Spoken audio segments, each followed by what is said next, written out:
Biri bugün, biri dünən, biri bələk, biri kəfən. Körpəlikdən bugünə gələ-gələ ayrılırıq. Gah qış olur, gah da ki yaz, gah isti, gah şaxta ayaz. Ömürdür də biraz silə-silə ayrılırıq. Azdır ömrün miqdarı da, tən ortada, tən yarıda itiririk dostları da, ölə-ölə ayrılırıq. Qürur eşqi ayaqlayır, qəzəb bizi qabaqlayır, ürəyimiz qan ağlayır, gülə-gülə ayrılırıq.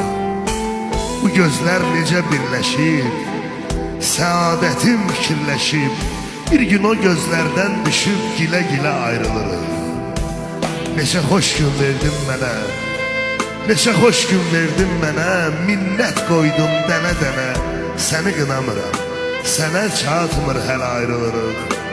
Xəyallarda sevişərik, xəyallarda sevişərik, qocalarıq, dəyişərik, qiyamətdə görüşərik, elə belə ayrılırıq. Qiyamətdə görüşərik, elə belə ayrılırıq.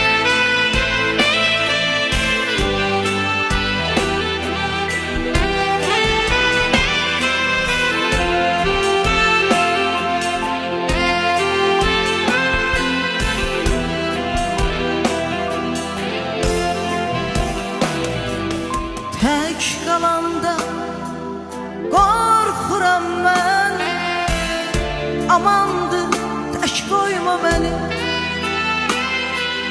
Səndən özgə bir kimsəm yox, amandır tək qoyma məni.